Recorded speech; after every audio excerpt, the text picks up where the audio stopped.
let's look at the awk command, awk.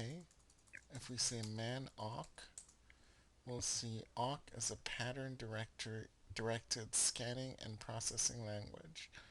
So awk is actually a language in its own right, and in later movies we'll explore that in some details. However, now we're just going to look at awk as a simple command for basic text processing.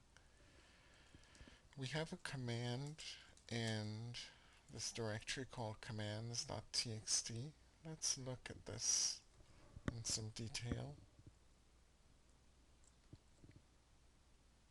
If we open up this file, it's a listing of Unix commands like cal, cat, cd, change group. And next to each command is a brief description, such as change group ownership. I'd like to extract only the commands from this file, or just the first column.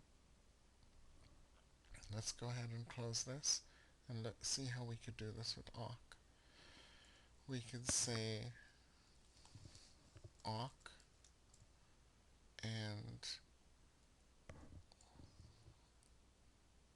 follow it with options, or the file we'd like to work on, command.txt.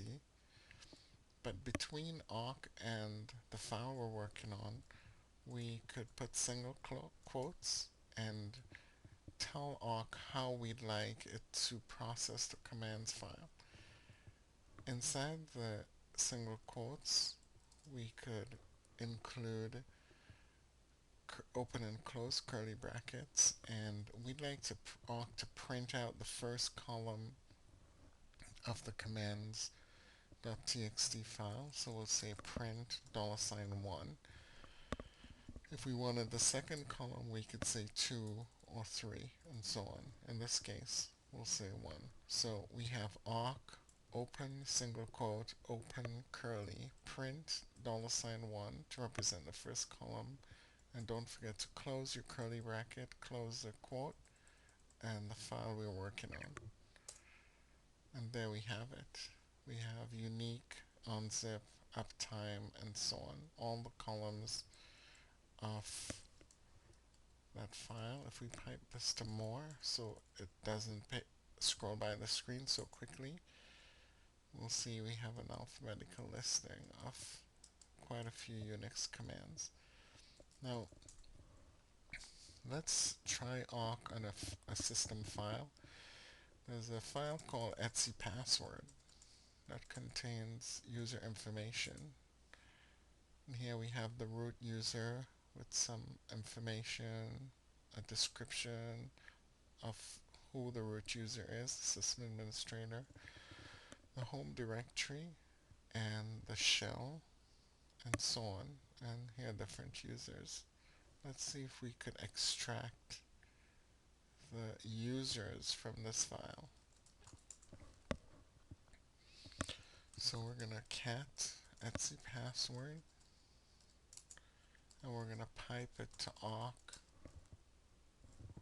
open and close single quotes, open and close curly braces, and we're going to print 1. And let's see what happens. We didn't quite get what we want. We got the users, but it was followed by information we didn't want. So let's try to examine what happened here.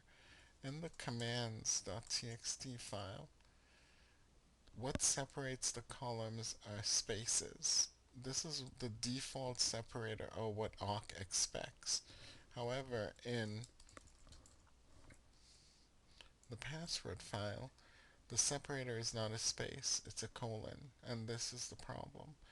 We have to find a way of telling awk to not use the space as a separator as in awk commands file, but use this colon instead.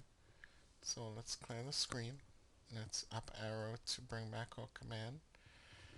And instead of simply saying awk and telling it what to do, we could give it the uppercase F option immediately followed by the separator, which in this case is the colon for the password file.